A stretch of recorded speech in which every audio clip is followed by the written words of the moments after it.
Hello, lovelies. So our last reading for October, and really also August, was more reflecting on behaviors that we could really address, things that we could tie up, loose ends to tie up, things we can address and get rid of, as well as really holding on to some patience through some challenging situations. And I really want to see for November kind of one, what that's going to bring about, but really more or less just to see what transformations are getting ready to take place. Any last little things that are kind of stinging that you can address and get rid of, behaviors that you can recognize and change, or self-destructive thought processes or patterns or people, as well as looking at what is coming your way as far as potential and potent transformations between now and the end of the year. Next month, for December, we're going to take a look. I'm going to do two readings for December. One is going to do more of a reflection type of reading, looking at the energies for 2020 and really just reflect on that, what happened. How can we take that energy and use that into 2020, and that's going to lead into the second half of, or the second reading, which is going to be it's going to be focusing on the resolution based on that reflection. How can you use that for what to look forward to in 2021? How can you, if you're able to follow through with all of these types of transformations and these challenges and this patience, what is that paying off for? What can you look forward to in 2021 in general, or even at least just as you kind of flow into the first portion of 2021? So that's the plan. We're going to take a look at that transformational aspect, more of a kind of a preliminary transformational point. What can you start looking at now as we approach the end of the year that you can start reflecting on, tying up, finishing up, and getting ready to just kind of prep and motivate for 2021. Okay, so let's get started. All right, Aries, let's see how this transformational energy for November 2020 is affecting you. All right, let's see here. One more shuffle, and we'll do it. Whoa, I cut the deck here. That was an interesting cut the deck. Queen of Wands wants to pop her little head out there. Okay, so let's see. What are we holding on to? That's creating a little bit of a steam. We want to adjust this before the end of the year. What can we adjust that we can let go of or deal with here?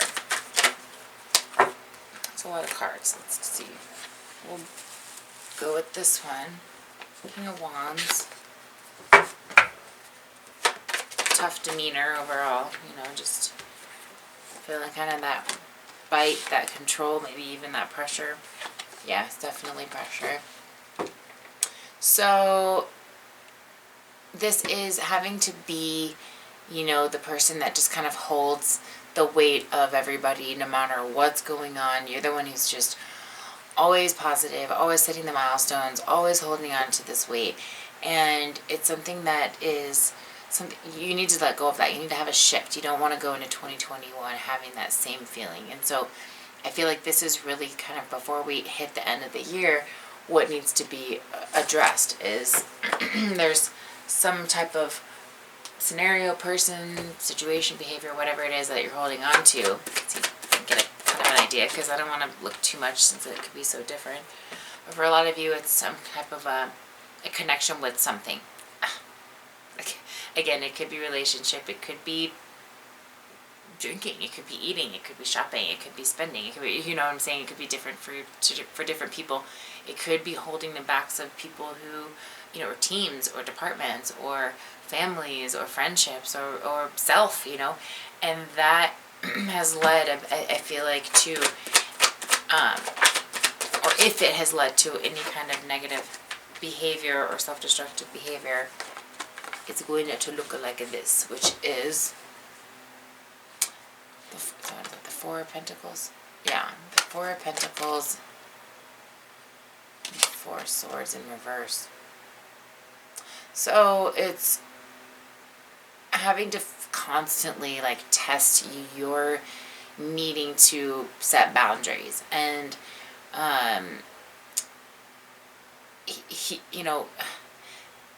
make the wrong right, or to create, the way out, or to be the healer of the situation, and that's been, I feel like, just kind of overwhelming and quite a burden on you, and it's stopped you from being able to really kind of tap into your power, your potential, your happinesses.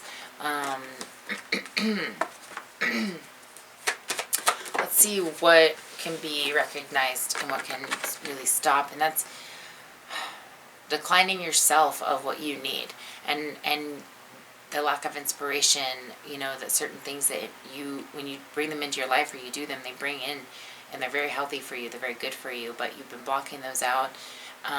You've got a lot of false starts in certain areas because that's just kind of part of what comes with it. And you're really tired of it. I feel like you're wanting a transformation before the end of the 2020 year here.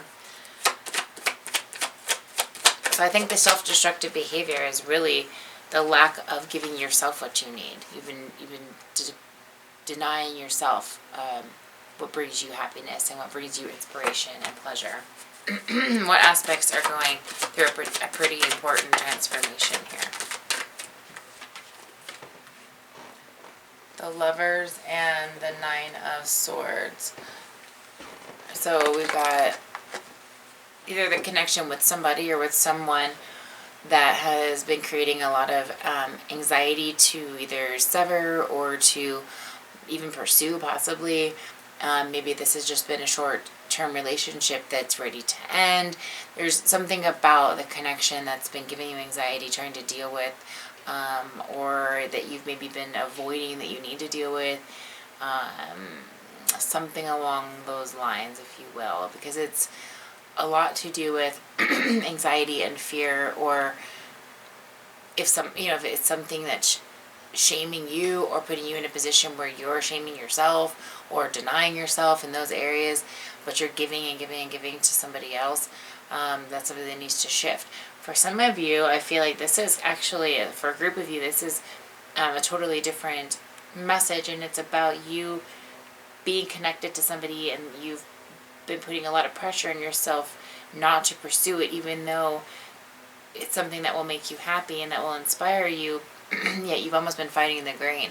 So this is saying, for those of you who that applies to, that's saying don't fear or have anxiety to pursue what you ultimately want, what makes you happy. And that, again, could be relationship, jobs, friendships,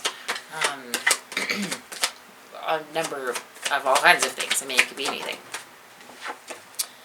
Alright, and the Moon in reverse. So dealing with emotional perspectives as well, trying to read your intuition. So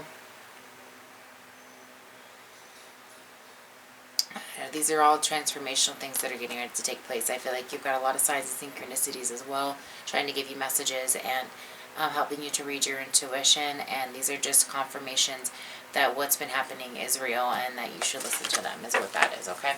So what will help you kind of dive deeper into what you need? Okay, strength, there you go. So listening to your intuition is really what that's talking about.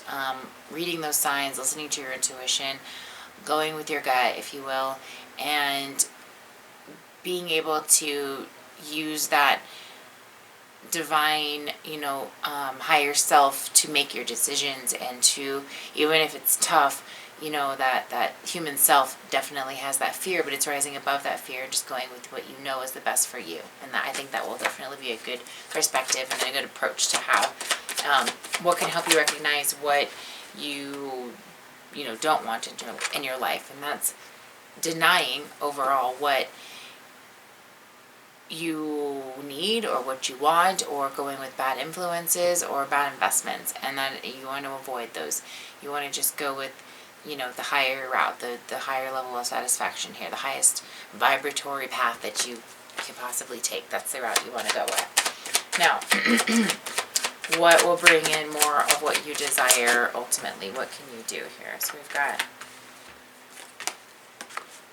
recognizing your power, your potential, your confidence, your worth.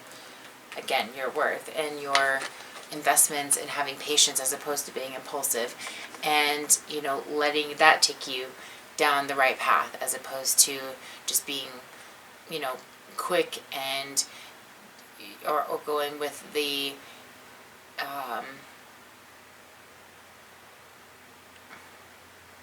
thing that brings you, instant satisfaction as opposed to what will bring you long-term satisfaction. Okay.